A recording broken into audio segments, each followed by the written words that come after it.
The Buffalo Bills just took the driver's seat in the head coaching search. There are 10 teams in the NFL this year that had coaching vacancies, one, of course, being the Buffalo Bills now because of the firing of Sean McDermott. But within that, 4 of them have been filled and 6 of them are still open. So today I want to break down a couple head coaching candidates to keep you informed, to keep you aware of the potential of some of these guys. But I'll be honest with you, when I look across the league of the teams that still have head coaching vacancies, like the Raiders, the Cardinals, the Steelers, the Browns, and even the Baltimore Ravens, I don't think any of them compare when it comes to destination as it would be with the Buffalo Bills, which gives them a clear advantage in the driver's seat going into this next section of the coaching search here in January. The Buffalo Bills have the best quarterback in the entire NFL.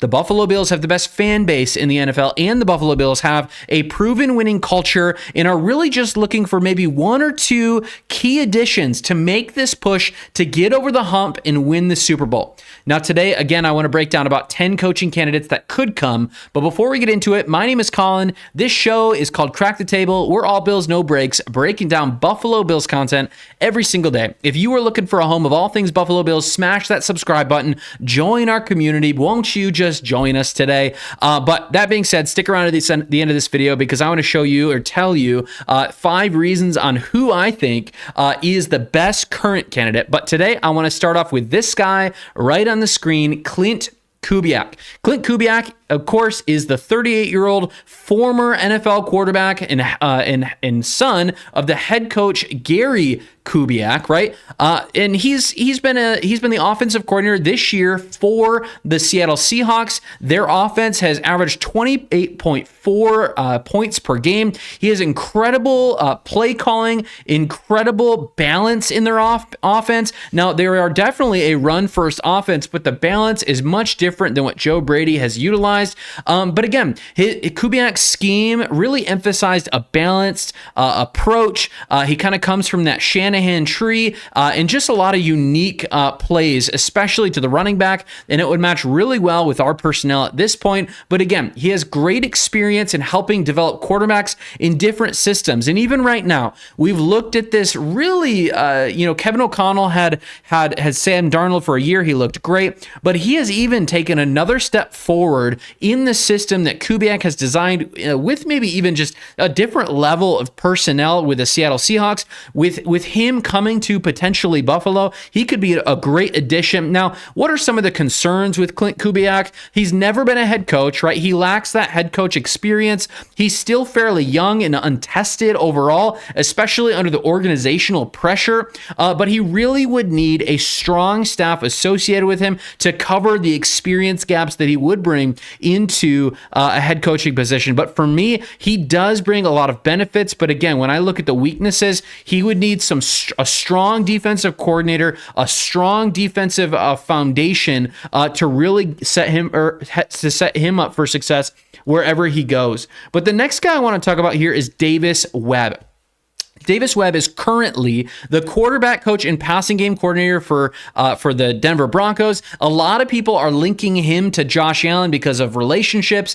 We know that previously he had a close working relationship with Josh Allen, but again, he's seen right now as a rising offensive mind with massive quarterback development focus. Obviously, he's just 30 years old. He's a little young for a potential head coach, but he really turned Bo Nix into a rising star pretty quickly. But again, he's got a prior relationship with Josh Allen. He's got a strong football IQ and a strong rapport, I think, even with the Buffalo system and program. But a couple cons, again, no experience as an NFL. He's got little to no experience as an NFL coach yet, which again, even worse than Clint Kubiak. He brings less experience than that. He's only 30 years old. And so maybe a coordinator or maybe somebody who could come in and be an assistant head coach or something like that. But again, probably not head coach material, unproven play calling at the next level. He hasn't showed a level of an elite ceiling with that yet. But another guy that a lot of Bills fans right now are talking about, and even former Bills players are talking about, is Daboll. And I'm just getting a lot of comments and videos that a lot of people want Brian Daboll to come back and coach. And we know that he had some issues with Sean McDermott. We'll see if this is a fit. I don't know. But again, he turned Josh Allen into an MVP caliber quarterback, an MVP, even a playoff contender at some point. But there's a deep familiarity with the Bills culture and even city and area because he was here as the offensive coordinator. But again, a proven play caller in the NFL. He had some level of success with the Giants, but he really didn't have the pieces he needed to excel there. We would need to bring in a strong defensive-minded coordinator there, and we're still waiting to see what's going to happen with Bobby Babich. But even so, for Daboll, a couple cons. His Giants head coach tenure ended with just mixed results. The organization didn't really enjoy his presence. They kind of ran him off. But again, questions about in-game adjustments in big spots were always an issue for Daboll. But again, not universally loved by fans, so it'd be kind of a difficult hire, and I think a lot of people would really regret that, especially in light of the beloved fandom for Sean McDermott. But another guy right now that a lot of people are talking about is Joe Brady. Now, we know Joe Brady, our current offensive coordinator. We'll see if he takes a position with the Ravens or somebody else. I'm not sure who it might be. But of course, Joe Brady was led us to have a top 10 offense. Now, with our personnel and with our current team, that should be normalized, right? Our offensive personnel with our line, with our running game, and our quarterback should be a top 10 unit, of course. He has decently played into the strengths of Josh Allen. He does have a strong rapport with Josh Allen, but again, he does bring in some weaknesses, and he's not a top candidate in my book at all. Again, he's criticized even offensively with his lack of creativity. He has shown that our offense will have a massive level of regression in the wide receiver room, and of course, he has no head coach experience, which for me, when I look at him, I would love to have him, whoever this next head coach is, especially in this cycle of coaches. I really want him to have some level of experience. But another guy who I might be a little bit interested in is this guy right here, Mike LaFleur, who's a brother of the coach of the Packers, and also, of course, currently the offensive coordinator for the Rams. He's got a long tenure under Sean McVay, and we know for years that a lot of people have really been praising Sean McVay for his innovative style. A lot of it, frankly, has come from Mike LaFleur, and so he's had a high level of balance with run and pass creativity. Again, the Rams offense, especially these last couple years, has just been beautiful and incredible. The way that they use wide receivers and tight ends and running backs is just really, really beautiful. It'd be great to see him, an innovative mind, even more so, I believe, than Joe Brady, unlocking Josh Allen even more. But again, he's worked with top 5 offensive units. But a couple cons here for this guy. He's not a primary play caller in LA. Sean McDermott still handles a lot of that. Again, he's had some previous offensive coordinator stints with places like the Jets, but concerns, there are some concerns with him, just as, again, not having that head coaching experience. He's a younger guy, but he is a young, innovative, kind of hot shot. He could come in and really offer a new level of play calling. Now, a couple guys on the defensive front. The first guy that I want to talk about here is the Rams defensive coordinator, Chris Schula. Now, Chris Schula has led the Rams defense with a significant amount of pressures. Now, a lot of us right now are really wanting to have that offensive coach, because that we've been, for so long we've had McDermott with the defensive coach, and hopefully an offensive coach would just totally unlock Josh Allen to be something different. Now, the thing about Chris Schula that he would hopefully bring to the Buffalo Bills, now he wouldn't bring personnel, so to speak, but that he could bring to the Buffalo Bills is a significant increase in pressures on the quarterback, which we've really, really struggled. They have been consistently, the Rams have a top 10 defense in pressure rate, and especially even in 2025, they've been pretty incredible. Now, this guy is good at game planning versus elite offenses, which you look at the bane of the existence of the Bills for, 6 of the last 7 years. It's really been on the defensive side of the ball. 1, because of injury, but 2, also, I think, because of scheme. Not only that, this guy is seen as a rising mind in the defensive world of football, but a couple cons. He's only been the defensive coordinator for a couple years. He's still young, and again, questions about head coach readiness, but he must build a strong offensive staff if he's hired. Again, a Mike McDaniel would be so fun, and I know some people will crucify me for that or yell at me for that, but I'm just telling you, getting a young, bright mind to come in, and maybe we we retain Joe Brady and he stays and we get another defensive-minded head coach like this, it'd be interesting to see. But another guy that I want to talk about here just briefly is Jesse Minter, the Chargers defensive coordinator. Now, he's kind of been following Harbaugh around a little bit, but the Chargers defense really advanced under his leadership. Again, Chargers are a top 5 defense in yards and points allowed in 2025, improving from years past. But again, a proven ability for design pressures and coverage mixes, something that you really want to see out of a defensive coordinator that's moving to hopefully a head coaching position. But again, he had a successful transition from the NCAA, from college football to the NFL. And so that does give us a little bit of hope when it comes to transitioning between organizations as well. But same thing here, no head coach experience, not the greatest, maybe personnel mind here or personnel gatherer, so to speak. But again, offensive support would be absolutely essential with this.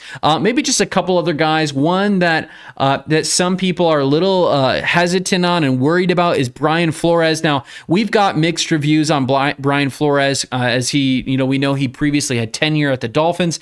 But man, he has just done an incredible job as a defensive coordinator for the Vikings the last couple of years. And so he's an excellent defensive planner. Again, a guy who absolutely enhances defenses to get more pressures after the quarterback. He has earned over the last couple of years, I think, a renewed level of respect. Whether we want to, accept that or not, I don't know. But again, he can coach tough, disciplined football. But again, a couple cons. Absolutely, his tenure for the Dolphins ended poorly. Right off the field, controversies, legality, some of those things. But sometimes he really struggles with making the right offensive hires. We saw that in Miami. We'll see if that, wherever he goes, if he gets a head coaching gig, whether it's with the Bills or somewhere else, we'll see if that happens. But the last one I want to just briefly talk about right here is Mike Tomlin. Now, Mike Tomlin is still under contract with the Steelers, and so it would actually take a trade to bring him in, to get him on the coaching staff of the Bills.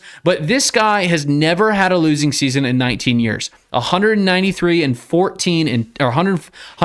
wins, 114 losses, and 2 ties. Again, he's known for an excellent level of leadership and culture. Now, there has been some issues with the Pittsburgh Steelers culture, but he does have a level of playoff experience and even veteran credibility. Players often want to play for this guy. Now, if the Steelers had a consistent quarterback over the last 6-7 years since they lost Ben Roethlisberger, I think we would have seen more success out of Mike Tomlin and the Steelers, but we know that there's just been some player controversy there as well. But again, a couple other cons. He's not currently, in a coaching role at all. He's stepped away. And so what does that mean? Does that mean he wants to step away from the Steelers as an organization, or does that mean he wants to just step away from coaching to kind of work on some own things that are happening in his life? We don't know. Again, but he's likely going to be very expensive as a coach and very, in high demand. It'd take a trade to get him, but again, mixed results with his coaching in recent playoff runs.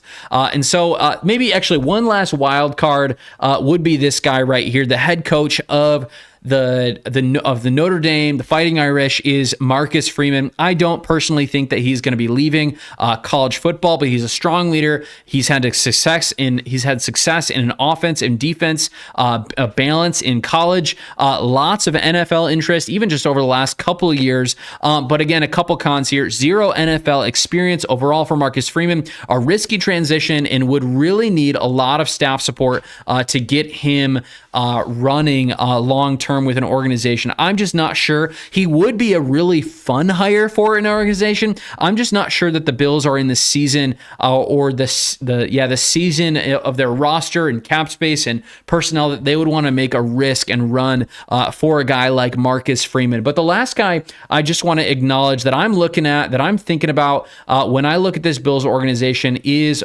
as I've already maybe alluded to, is Clint Kubiak. Again, there's a lot to say about a guy like Clint Kubiak. There's a lot to acknowledge, but I think the thing that he would bring in, especially in the transition of McDermott, I think that he would bring in a level of stability over chaos.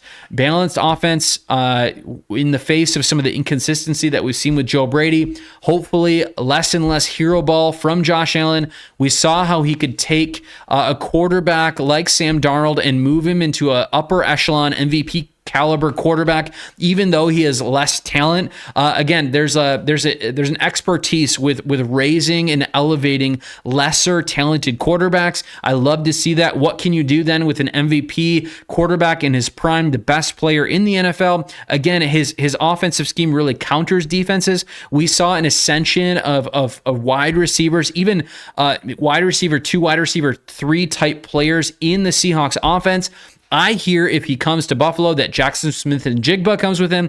That's not actually true. But again, I think we would go and draft a really high quality wide receiver in the first round, potentially even trade up. And really, again, when I look at hiring a coach right now, and what this team needs right now is we would really want to hire a guy who would come in and lead this offense to score 33 to 35 points per game. But not only that, this wouldn't be a Daboll. This wouldn't be a retread or an internal hire. This would be a fresh reset, a fresh culture reset. Now, Sean McDermott's culture, obviously, by the amount of love that the players had for him, was good, but there was some issues with it as well. But the one thing that I do think that Clint Kubiak has that I've seen just from briefly looking at him, yes, he's young, but he lacks an ego. Now, that for me is very important. We do not want a coach to come in and say, this is how I do things, that, just have a really, really strong, prideful ego. He can evolve schemes, he can empower staff, and even build, I think, a modern coaching tree, especially with a younger base, which could lead us into, I think, the next 5 to 10 years of Buffalo Bills football.